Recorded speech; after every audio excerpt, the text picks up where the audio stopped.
Kata Nabi, zammiluni, zammiluni. Ma, tolong selimuti saya, selimuti saya. Perhatikan, Khadijah mengeluarkan kata-katanya.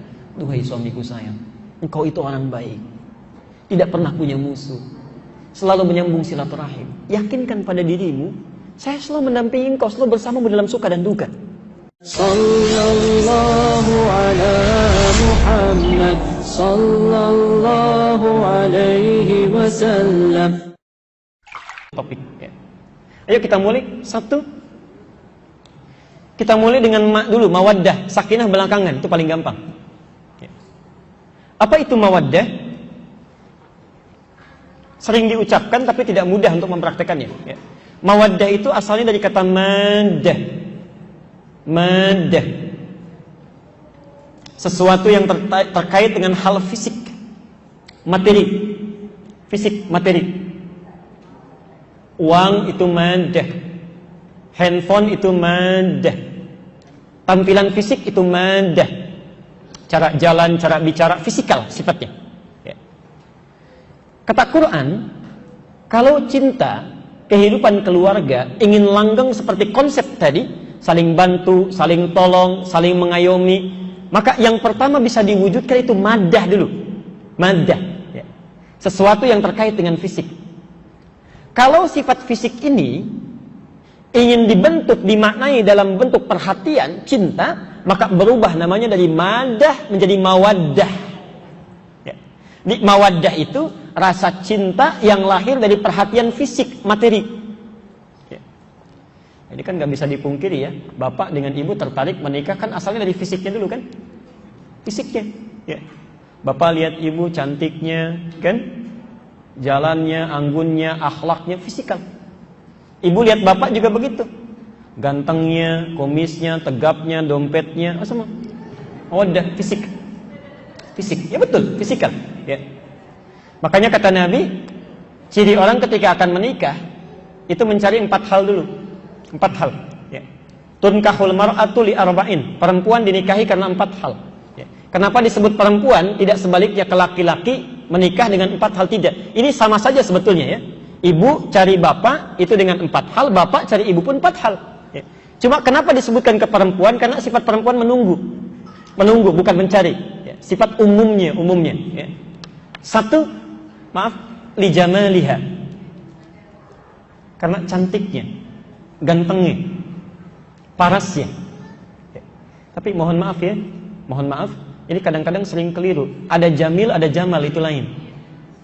Ada jamilah, ada jamalah ya. Kalau jamil, jamil itu pemiliknya, sifat fisikalnya ya. Tapi kalau jamal, jamal itu nilai keindahannya, kecantikan, kalau dikatakan inner beauty lah ya, dari akhlak, dari tampilan ya. Konon kalau paras katanya, maaf, kalau cantik itu relatif, kalau jelek itu mutlak ya. Sama dengan ganteng begitu ya. Tapi ada sesuatu yang kadang saat orang tertarik itu bukan pada tampilan paras sih, bukan ya. Kadang-kadang orang cantiknya nilainya 10 ya. Tapi cerewetnya misalnya 11, kan gak enak juga itu ya. Saya beri contoh begini. Ibu, Sayyidah Khadijah dengan Zainab cantik mana? Udah pernah lihat? Why? Coba lihat Zainab dengan Khadijah cantik mana, Pak? Perhatikan ya. Zainab itu dalam riwayat disebutkan kalau dilihat itu mata sulit berkedip, wajah sukar berpaling. Saking cantiknya, Pak. Makanya Nabi ketika menikah dengan Zainab itu dituduh oleh orang-orang kafir Quraisy, itu Muhammad hanya akan menikah dengan Zainab karena syahwat saja. Ya. Tapi terbukti dari Zainab ini, Masya Allah, maaf, tidak terlahir keturunan. Dan yang paling hebat, ternyata yang disebut dalam mimpi Nabi, yang disebut dalam keseharian Nabi, itu bukan Zainab, bukan pula Aisyah. Yang disebutnya Khadijah. Ingin tahu bagaimana cantiknya Khadijah? Jamalnya, bukan jamilahnya ya. Al-Bukhari nomor hadis yang keempat. Hadis riwayat Al-Bukhari nomor hadis yang keempat. Satu kali Nabi di Gua Hira, itu wahyu belum turun. Setelah peristiwa Al-Alaq, wahyunya sudah turun ya. Kan Jibril turun menyamar dalam bentuk laki-laki ya. Dipeluk Nabi, turun Al-Alaq. Tapi Nabi belum pernah melihat bentuk Jibril yang sesungguhnya. Allah begitu turun dari Gua Hira ya, yang sudah naik ke Gua Hira bisa lihat ya bagaimana suasananya itu. Turun dari Gua Hira, wahyu belum turun. Di pertengahan jalan tiba-tiba ada yang manggil, Muhammad, Muhammad. Dari kanan gak ada orang, kiri gak ada orang, depan belakang tidak ada orang. Ternyata lihat ke atas, Muhammad, Muhammad. Ada sosok pakai jubah putih, rambutnya gondrong, manggil-manggil seperti duduk itu antara langit dan bumi. Muhammad, Muhammad. Bapak pulang dari sini siang-siang, jam 2, gak ada orang, kan? Di depan ada yang manggil, Pak. Lihat depan gak ada, kanan kiri kosong. Ke belakang tiba-tiba gak ada orang. Lihat ke atas, bayangkan Pak, siang bolong, jubah putih, rambut gondrong kayak yang duduk manggil. Bagaimana reaksinya itu? Kabur. Lari ya. Masih sempat. Kalau masih sempat itu bahasa Arabnya ro'iba. Makanya kata Nabi, ro'ibtu minhu. Saya takut luar biasa sampai bulu kuduk naik, tapi masih bisa lari. Kalau sudah tidak bisa mengelak, itu bahasa Arabnya aujas. Aujas. Quran surah 51 ayat 24. Ini kisah Nabi Ibrahim. Ya. Bahkan bahasa Qurannya nantang kita itu. Hal ataka hadithu dhaifi Ibrahim al-mukramin. Hei para pembaca Quran, sudah pernah dengar belum kisah tentang Nabi Ibrahim yang kedatangan tamu di malam hari? Ya. Bukan 1 2, banyak. Banyak. Ya, Masya Allah. Izdakhalu alaihi faqalu salama. Bayangkan Bu, Pak, jam 1:30 malam, ketuk-ketuk pintu. Assalamualaikum, Assalamualaikum. Dibuka enggak? 1:30 malam, bukan 1 2 orang, banyakkan. Assalamualaikum, Assalamualaikum. Dibuka enggak? Sekarang taruhlah berani, dilihat dulu ya. Begitu diintip di jendela, ternyata jubah putih, rambut gondrong, ketok pintu. Assalamualaikum, Assalamualaikum. Dibuka enggak? Nabi Ibrahim, perhatikan. Tidak banyak tanya, tidak banyak berpikir. Dibuka pintu, dijawab salamnya. Qala salam, Waalaikumsalam warahmatullahi wabarakatuh. Qaumun munkarun. Ini kok kayak orang asing. Gak kenal, bukan kompleks ini nih. Kalau orang asing berarti jalannya jauh, capek. Itu tidak banyak ditanya. Kalau kita mungkin tanya, ini dari mana, ada keperluan apa? Ini tidak. Dipersilahkan masuk. Silahkan istirahat dulu. Faragha ila ahlihi faja'a bi'idnin samin. Karena tahu tamunya lapar, itu sampai cari makanan, Pak, Bu. Bertanya pada istrinya, ya, "Mah, kita punya makanan terbaik apa malam ini?" Karena nggak ada makanan, itu masih sempat-sempatnya nyembelih anak sapi lembu dimasak jadi gulai untuk tamunya. Masalah mulai muncul. Ketika sudah selesai, ya, faqarrabahu ilaihim, gulai sudah masak, dibawa, dihadapkan kepada tamunya. Duduk Ibrahim. Maaf, saat sedang duduk seperti ini, dilihat tamunya, kok makanan gak disentuh? Ala ta'kulun, kok gak dimakan-makan katanya. Diperhatikan dari atas sampai bawah, ternyata kakinya gak napak ke lantai. Tengah malam, jubah putih, rambut gondrong, gak nyentuh makanan, kaki gak napak dengan lantai. Kalau bapak ibu dalam hal seperti itu, apa reaksinya? Yang itu gak bisa lari, itu gak bisa mengelak. Sudah, ya. Makanya bahasa Qur'annya bukan ro'iba, fa'aujassa minhum khifah, aujas. Maka takut luar biasa. Qalu la takhaf wa basyaruhu bi ghulamin alim. Kata malaikat yang sedang menyamar itu, kamu jangan takut. Ya, jangan takut. Nah, kalau kita dekat dengan Allah, Ibu ya, Pak, dekat dengan Allah, rajin ibadah, itu akan diturunkan malaikat menjaga kita supaya enggak banyak khawatir.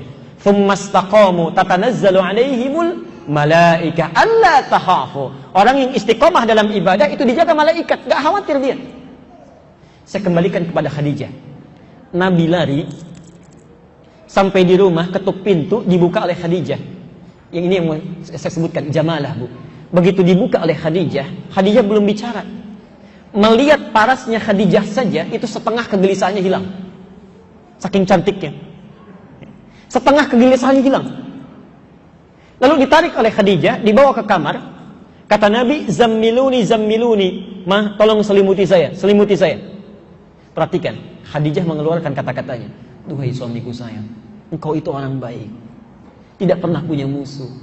Selalu menyambung silaturahim. Yakinkan pada dirimu, saya selalu mendampingi engkau, selalu bersamamu dalam suka dan duka. Masya Allah. Itu mendengar kata-kata Khadijah, hilang semua kegelisahannya. Turun wahyu, surah Al-Mudaththir. Ya ayyuhal muddaththir kum fa'anzir. Turun wahyu.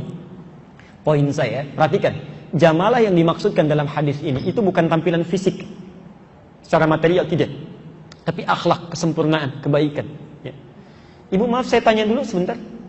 Istri Nabi ada berapa? Istri Nabi 9 atau 11? 11 atau 12? 12 apa 13? Tuh. Baik. Tolong catat betul ya. Istri Nabi itu diizinkan oleh Allah lebih daripada 4. Karena ternyata setelah ibu keluarkan di Quran, di Sunnah, ternyata seluruh istri Nabi itu mewakili seluruh karakteristik perempuan di muka bumi. Saya ulang ya. Nabi istrinya lebih daripada 4 diizinkan oleh Allah karena ternyata mewakili karakteristik seluruh karakter perempuan yang ada di bumi. Ya. Jadi ibu itu nanti tipikalnya ada yang mirip Khadijah ada, mirip Zainab ada, mirip Aisyah ada. Istri Nabi itu dari yang paling cemburuan sampai yang paling perhitungan ada, Bu. Sebelum menikah dengan Nabi. Ya. Tapi setelah menikah dengan Nabi, ya Allah, mohon maaf ya, dari yang cemburu dunia jadi cemburu akhirat. Kalau si fulanah itu bisa tahajud, dia tidak, dia akan cemburu. Dari perhitungan dunia pada akhirat. Ya. Tadinya uang belanja, sekarang satu kurma bagaimana bisa menjadi ibadah. Itu jamalah. Ya. Jamalah. Oh. Silakan. Jadi tolong dicek ya, Bapak Ibu sekalian, mohon dicek. Coba sampai dengan siang ini, coba dicek saat ibu pulang, ibu mirip siapa itu? Ya. Apa sudah seperti Khadijah? Atau barangkali belum mendekati Zainab, Aisyah, Hafsah? Sempurnakan ya. Satu jamalah. Dua. Kata Nabi, 5 liha, karena hartanya. Karena hartanya. Ini mawaddah, maddah. Ya. Tapi maaf, ada yang salah paham. Perempuan mencari laki-laki yang kaya supaya ingin mapan, hidupnya ingin nyaman. Saya saat di Tripoli ada orang kedutaan mengatakan, Mas Andi, nanti kalau menikah saat ini yang penting itu bukan handsome, yang penting handphone katanya. Gitu. Mawaddah, maddah, materi, fisikal. Ya. Tapi orang lupa, hati-hati, orang lupanya 2 hal. Satu, yang dimaksud maddah mal dalam hadis ini itu bukan tampilan kaya atau miskin, bukan. Maksudnya, kalau seorang suami ingin mencari calon istri, coba cari perempuan yang bisa manage harta suaminya, menyeimbangkan keadaan pola hidupnya dengan penghasilan suaminya. Maaf Pak ya, kalau Bapak punya anak laki-laki misalnya, penghasilan 5 juta, maka maksud hadis ini jangan cari istri yang zakat malnya saja 10 juta misalnya. Ya, itu gak akan nyambung. Ya, gak nyambung. Ya. 3, saya percepat. 3, linasabiha, nasab, keturunan, latar belakang, pendidikan. Tapi yang keempat, ini yang mau saya tekankan Bu ya, Pak. Akhlak lidiniha, ini maddah yang paling penting. Ya, bekal yang paling utama.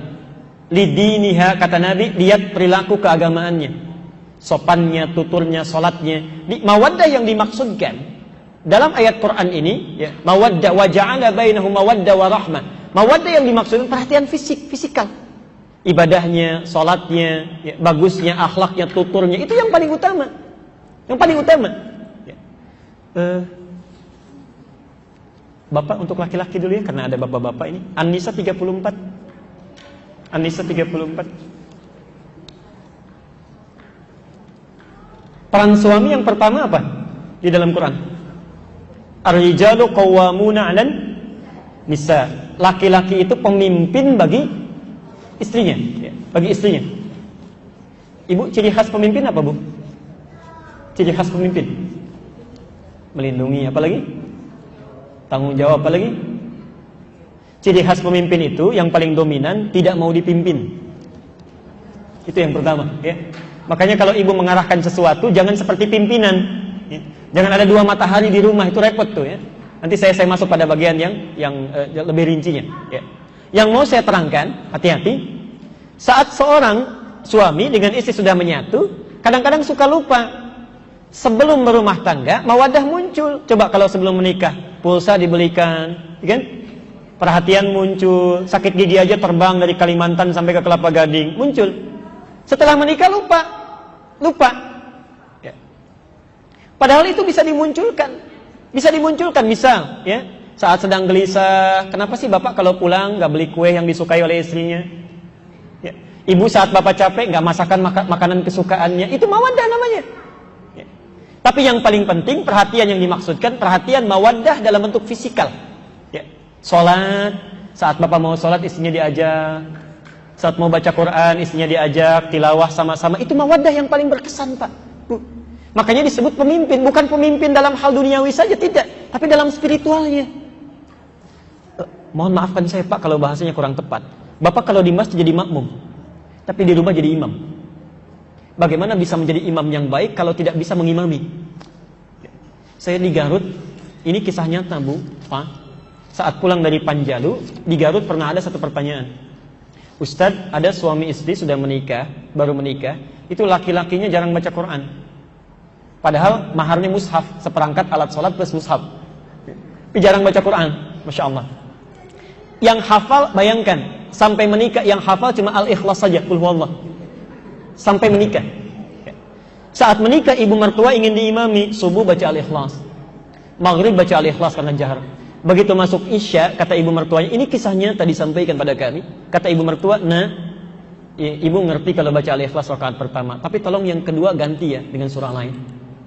Begitu baca waladhdallin rakaat kedua, dia tunggu agak lama, dikira ibu mertua cari ayat yang lain. Ternyata nengok ke belakang dikatakan, "Mah, boleh enggak qul huwallah lagi?" katanya. Itu nyata ditanyakan, ya. Ustadz, bagaimana hukumnya? Saya bilang pasti sholatnya batal dan dia mesti belajar. Itu mawaddah. Ya. Terakhir, dan saya tutup dulu di sini, kita bacakan pertanyaan. Ya. Rahmat.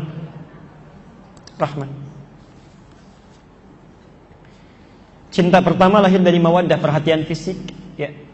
Tapi mohon maaf, yang tadinya tinggi, tegak, tiba-tiba bisa mulai membungkuk. Yang tadinya kulitnya kencang, halus, tiba-tiba mulai keriput. Ya. Bahkan mohon maaf, awal-awal ibu, suami mau bekerja kan suka dimasakin ya. 8 jam, cari resep, cari menu, dimasak-masak, sudah jadi. Kemudian tiba-tiba, mohon maaf, disampaikan pada suami jadi bekal. Di jalan, bapak menemukan orang yang belum makan selama 3 hari. Pak, mohon bantu. Bapak kasih nggak makanannya? Istri sudah masak 8 jam tuh sambil cari resep. Sudah jadi dikasih pada bapak. Di jalan ada orang 3 hari belum makan, minta. Bapak kasih nggak makanannya? Kasih. Jadi mawaddah itu masih bisa dibagi, masih bisa terbagi. Bahkan kalau orang cinta pada yang fisik saja, ketika yang fisiknya sudah tidak ada, bisa pindah itu, Bu. Bisa pindah. Seseorang yang modal cintanya cuma mawaddah saja, bapak nikah dengan ibu karena cantiknya, cantik fisik. Begitu fisik sudah berkurang, itu bisa pindah. Ibu cinta pada bapak karena materi saja, dompetnya, kedudukannya. Begitu sudah turun, itu bisa berpindah. Ini persoalan. Karena itu yang kedua, ini yang kita akhiri, bagian pertamanya, turunlah konsep rahmah. Rahmat. Tidak cukup cinta keluarga di rumah tangga dengan mawaddah saja. Harus ada rahmat. Apa itu rahmat? Saya percepat. Rahmat itu perhatian yang dalam. Perhatian yang dalam. Sudah? Maaf. Perhatian yang dalam, yang lahir dari ketulusan hati. Yang lahir dari ketulusan hati. Itu rahmat namanya. Tempatnya, keadaannya disebut dengan rahim. Rahim. Ibu punya rahim, bapak tidak.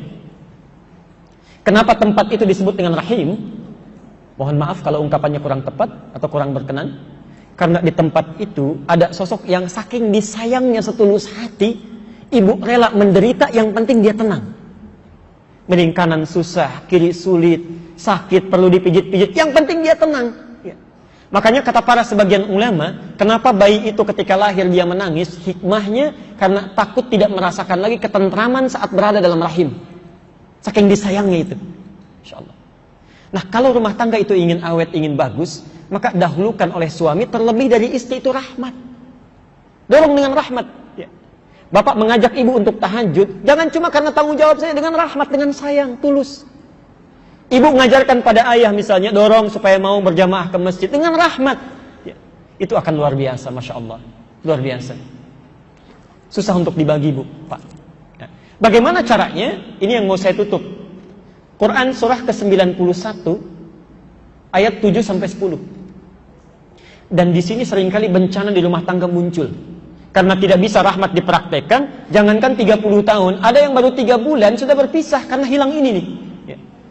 Bahkan disebut oleh Quran, kalau konsep ini dipraktekkan, itu kehidupan tenang, itu luar biasa. Gak banyak masalah. Yuk kita mulai.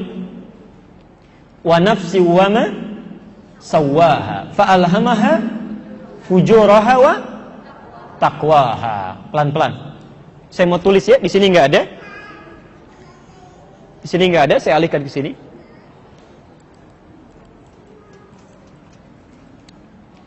Lihat konsepnya Bu ya, karena rahmat itu terkait dengan perasaan. Perasaan adanya di jiwa. Jiwa disebut oleh Quran dengan nafas. Nafas. Ya. Di dalam jiwa manusia itu ada dua perasaan. Takwa, sifat-sifat baik. Yang kedua fujur. Fujur, dorongan pada yang tidak baik. Nama lainnya nafsu. Ya. Nama lain fujur itu nafsu. Takwa terulang sebanyak 115 kali dalam Al-Quran. Nafsu terulang sebanyak 115 kali dalam Al-Quran. Ini baik, ini lawannya yang tidak baik.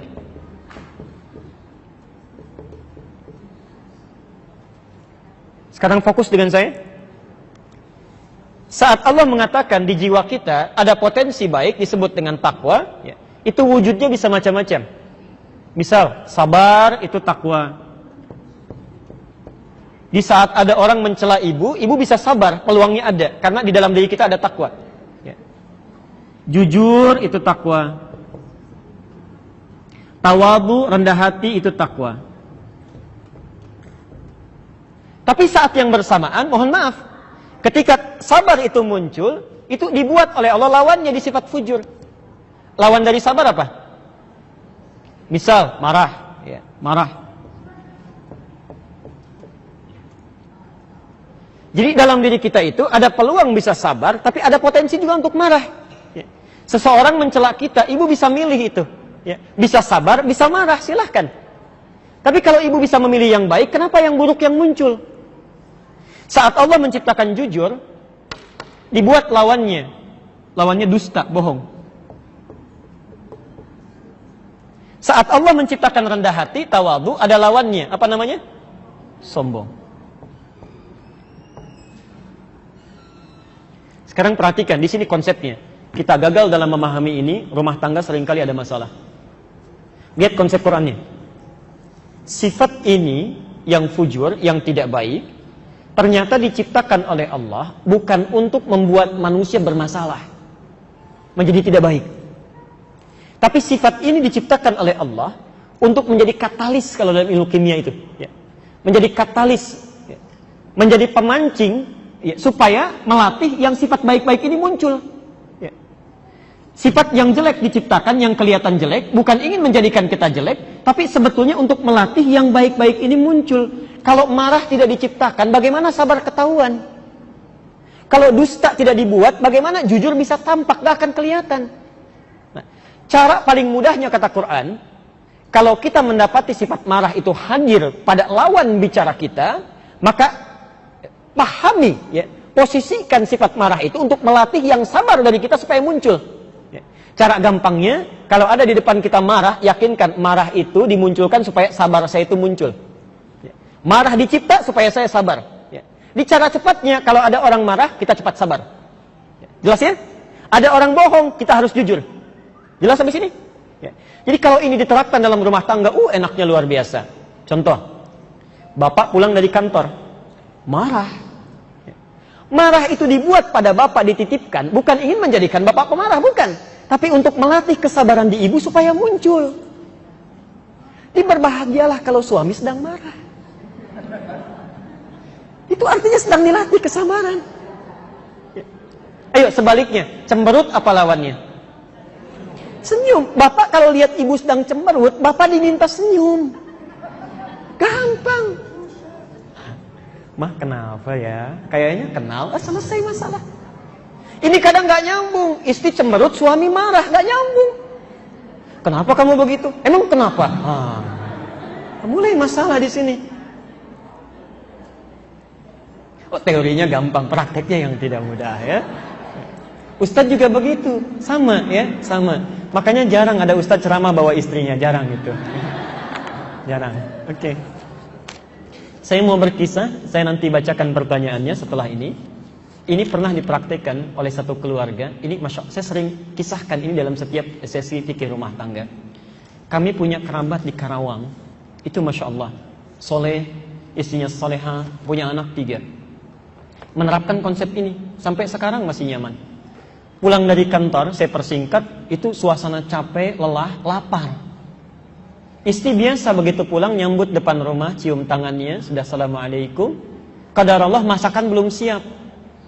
Kata suaminya, "Mah, tolong buatkan pengganjal apa saja." Istri ke dapur dibikinkan mie, Bu. Karena saking sibuknya lupa, garam buat sayur masuk ke mie 1 sendok, diputar. Itu nyata, masukkan. Apa rasanya kira-kira? Oke. Yang menarik, kalau sudah jadi mie-nya, dibawa, disampaikan pada suami. "Pak, ini buat tahan lapar dulu," katanya, ganjal. Suami sudah mulai coba, ya. 1 sendokan yang pertama, saya tanya dulu, kalau bapak dalam posisi suaminya gimana Pak responnya? Bayangannya capek, lapar, lelah, dapat mie asin itu gimana tuh? "Mama!" Wah, tuh. Udah luar biasa ya. Perhatikan.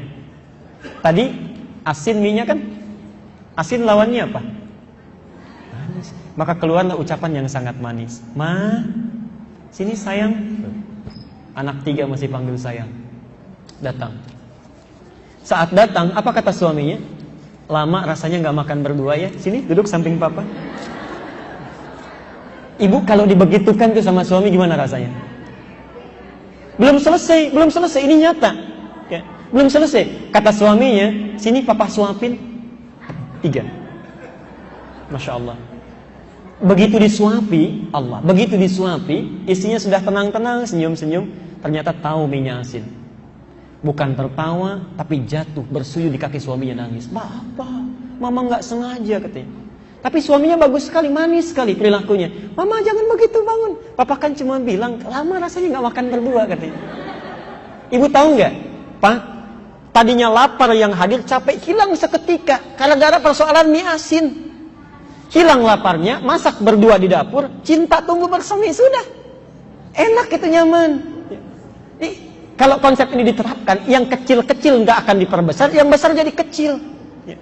Seringkali kan persoalan muncul karena cara pandang saja, Pak. Ibu mau kondangan, bawa pakaian 2.